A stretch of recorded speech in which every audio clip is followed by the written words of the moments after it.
Okay, I'm going to finish off the spine before moving on to the arms and the fingers, just by having a kind of pelvis joint that comes off underneath. That's a child of the main centre of gravity. Okay. Before we go on, let's select hierarchy, and you can change the radius of the joints. So let's make them all a little bit consistent. There we go. And let's make the centre of gravity, let's make that 3, just so that we know that that's the main joint. That's changing the radius is just a visual representation, so that's all you need to worry about. Okay, so we're going to create a little sub-chain, parent it to the centre of gravity, and that allows for extra hip wiggle independently without having to animate the entire upper body, and I find this works a treat for extra control in animation. Okay, so let's go into right view. If you go skeleton joint tool and you want it in exactly the same place as the centre of gravity, it automatically, if you click straight away on the cog main hip joint, it tries to parent it in, and I don't like that.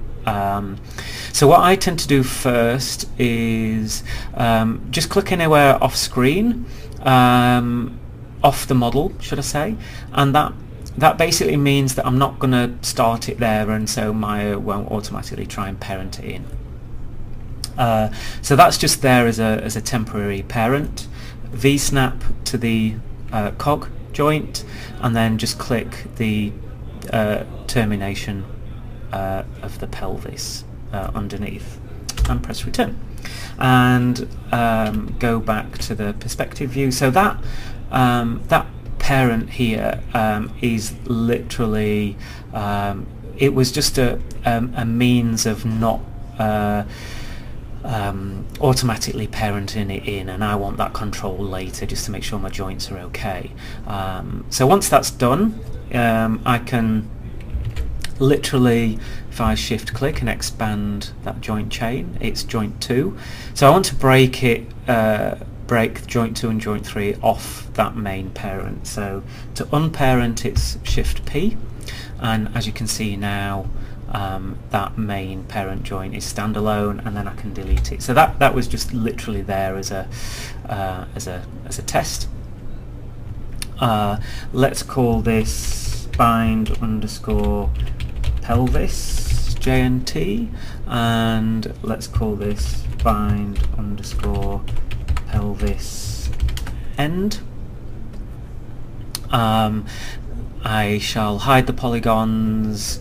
I'm just going to select both roots and select the hierarchy, and let's have a look at the local rotation axes. So what's happening is on the pelvis,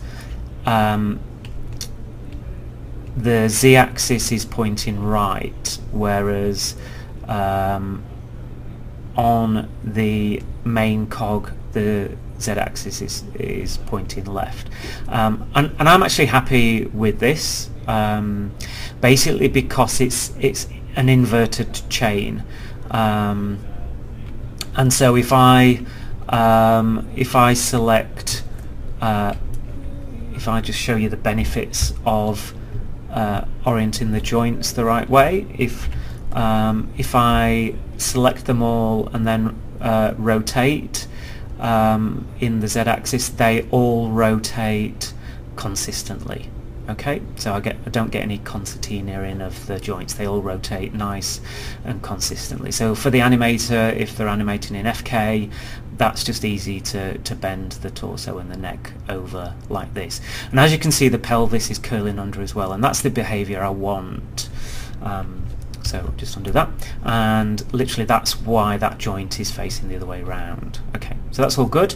And lastly, always for the end joint, you get a picture by now, zero out the rotations, and literally I can select the pelvis, shift select the cog and press P to parent them all together. So if I now select the center of gravity, they all go. Okay, so that's working nicely.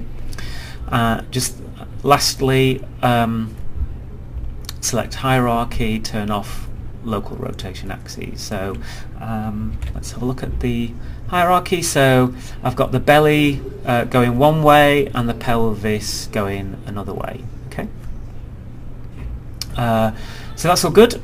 Ready to actually, let's, seeing as this is a short video, let's parent the thigh to the pelvic end.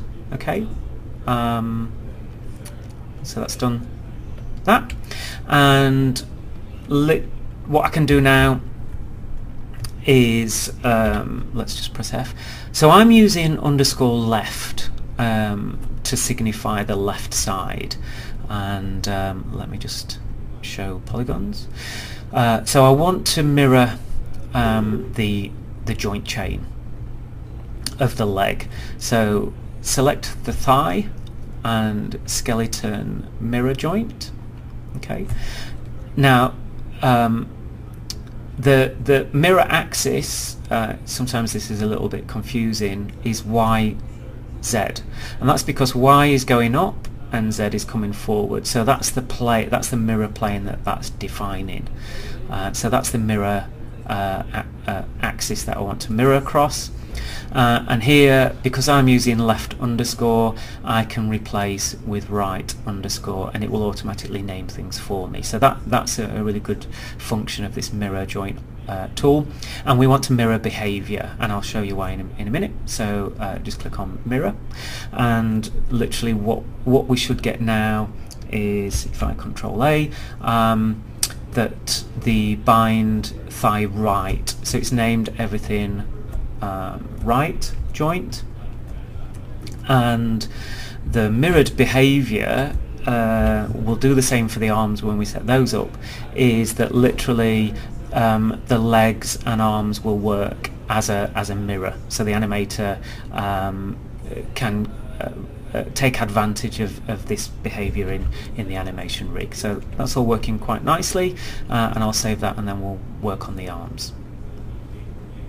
So file, save, scene as Frankie 03, and really get into the habit of saving often.